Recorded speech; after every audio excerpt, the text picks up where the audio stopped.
if you then give people back their freedom and then take it away again, that psychologically is harder, because the whole thing's a psychological game anyway. It has been from the beginning. I've been accused this time of being a transgender Freemason. My wife's a man, so I don't know what our kid is, a fucking balloon with a face painted on it. I ain't got a clue.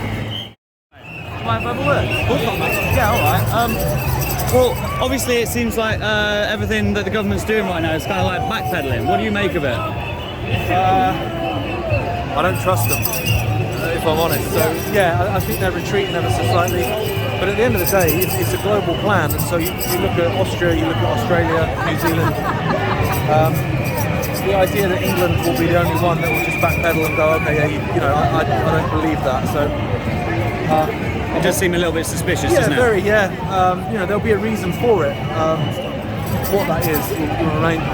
We'll see. But I'm happy about it in the sense that for businesses and stuff to be able to reopen and have full capacity and all that kind of stuff. It's great, but I wouldn't get too excited that it's over yet, because I don't believe it is.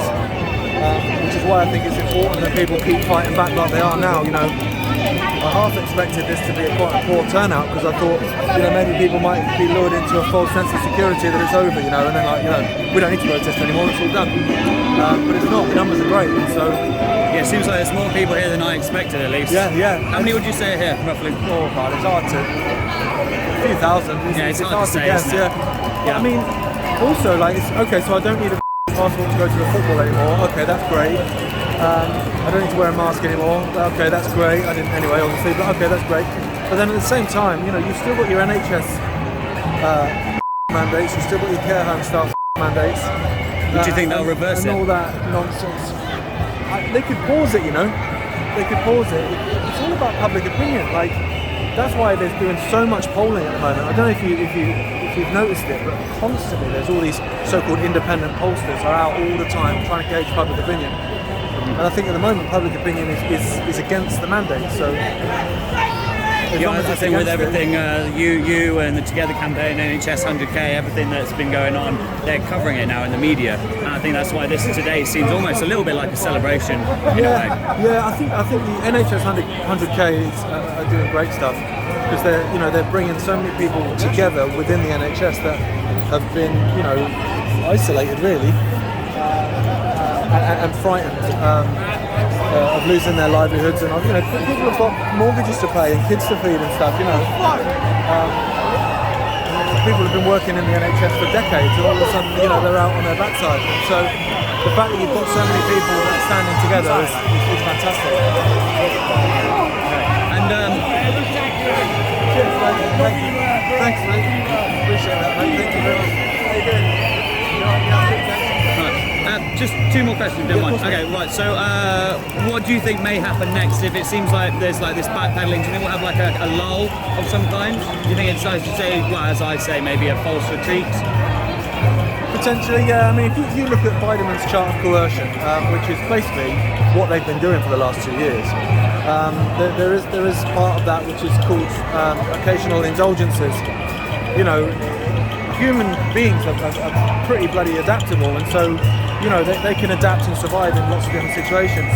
But if you then give people back their freedom and then take it away again, that psychologically is harder for people to cope with than if you didn't give it back in the first place. So that could well be part of it, because the whole thing's a psychological game anyway. It has been from the beginning. So yeah, I don't believe for a minute that it's over or anywhere near over. But the tide is turning in our favour, and that's a good thing. So I'll celebrate that. But I think people also need to be aware that we need to keep fighting and this isn't over. What was it like? What was it like growing up with a father who, I suppose, probably woke you up to what was going on so early? I can't imagine. Interesting. Never a dull day, mate. That's for sure. It's a weird one though, because I get asked that a lot. But you know, it's like, what was it like? So I've got nothing to compare it to, because I was never anyone else's son. Do you know what I mean? So it's just my life. So it's just my normal. But yeah, we were just taught as kids just to question everything, and I've just taken that with me into adulthood, and I'll pass that on to my kids. You know, just question everything, and if it shows itself to be to be fine, then it's fine. You know, like I remember having it before where people say, you know, not everything's a conspiracy. It's like, no, of course it's not. Absolutely it's not. But if you didn't ask whether it was in the first place, how would you know it was or wasn't? So you have to question everything. So that's all. That was the main thing I took away from my childhood. And finally, see, I've been aware of what's going on for about 8 years now. And I'll be honest, as soon as I saw what your father was saying, I initially, because I am quite a cynic, I don't want to say black-pilled necessarily, unironically at least, as I'm a cynic, I am sceptical of controlled opposition. Oh yeah. Oh, mate, we get accused of that all the time. Yeah, I know it's a question that obviously you're going to get asked quite a lot, and so I don't mean to berate you on this, but I mean, I've run into your father a couple of times, and I have asked him about this. What is there anything that you can say to reassure people? What that he's not. He's dedicated his entire life to this, to fighting back against this. The issue that I find, like the more important question is, I look at the people that are accusing him. Do you know what I mean? So the people that accuse him of, say, being a Freemason or whatever, and then, you know, I see all these pictures that appear in Telegram groups showing him as a Freemason, these dreadfully photoshopped photos. Well, I visited a Freemason lodge myself during an open day. I didn't sit in the throne, but I've visited there. Well, that's the point, isn't it? You know, and so I get the same myself. You know, I've been accused this time of being a transgender Freemason, which is interesting. And my brother's a woman as well, apparently.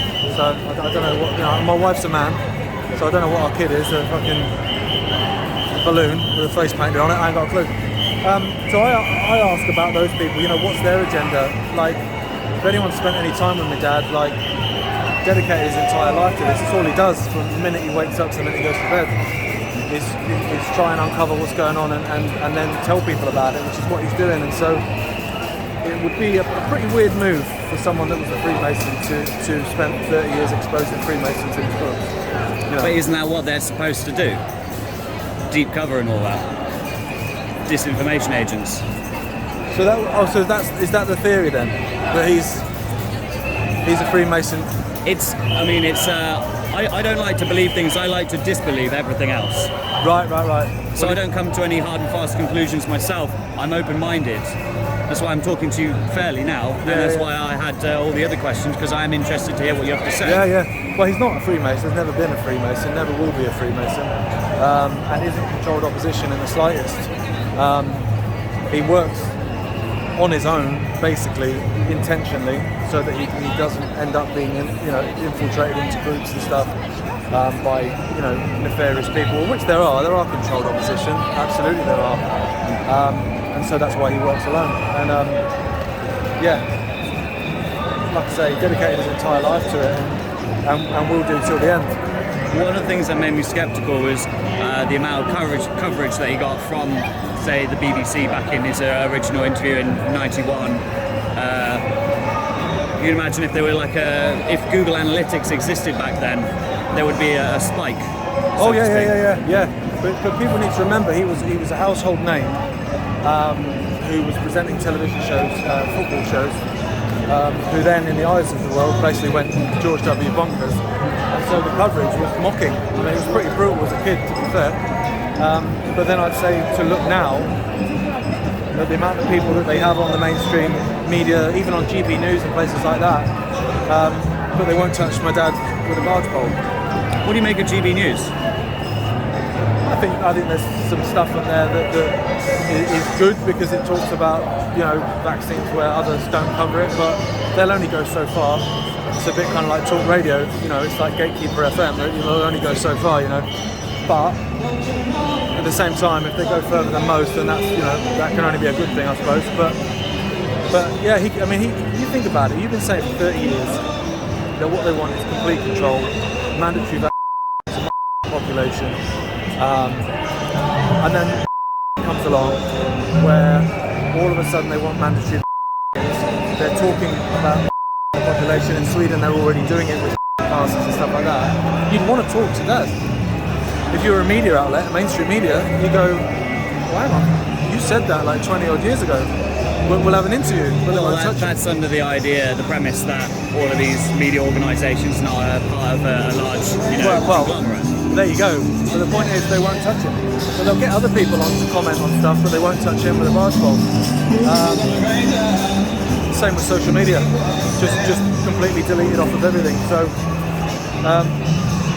yeah, he's not in the club, that's for sure, mate. All right. Well, thank you very much for talking with me. No, that's all right, mate. Yeah.